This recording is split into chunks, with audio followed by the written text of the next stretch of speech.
السلام علیکم، میرا نام فراز علی ہے۔ میں اس وقت دبئی میں موجود ہوں اور آپ سب کو جوائے اردو کی طرف سے آزادی مبارک۔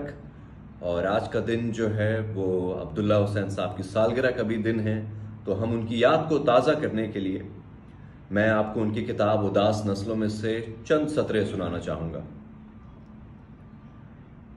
روشن پور کی تاریخ مختصر اور رومانی تھی۔ اسے آباد ہوئے نصف صدی سے چند سال اوپر کا عرصہ ہوا تھا۔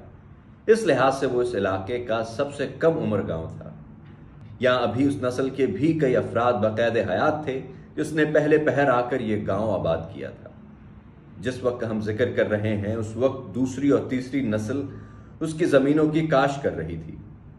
تاریخ کا سب سے مستند ذریعہ بہرحال بوڑھا کسان احمد دین تھا، جو عین جوانی میں یہاں آ کر بسا تھا اور ان چند کنبوں میں سے تھا جنہوں نے غیر آباد زمین میں سے روشن پور کا گاؤں آباد کیا تھا۔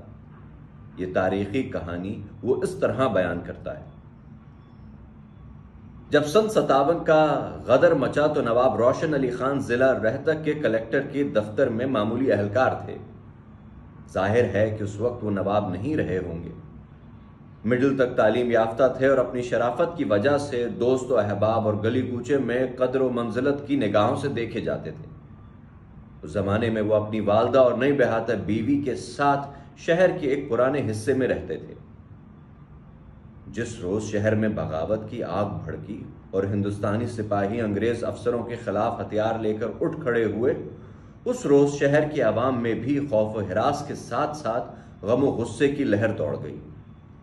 کئی جگہ لوگ گلی محلوں میں اکٹھے ہو کر چھاونی سے آنے والی خبر پر کان لگائے بیٹھے تھے۔ گویا یہ سمجھنا غلطی ہوگی کہ وہ سب کے سب انگریزوں کے جانی دشمن تھے۔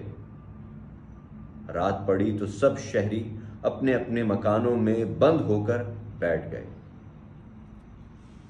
یہ عبداللہ حسین صاحب کی ناول اداس نسلیں بہت اردو ادب کا شاہکار ہے۔ میں آپ سب سے گزارش کروں گا کہ اگر آپ نے یہ ناول نہیں پڑھی تو ضرور پڑھیں۔ شکریہ۔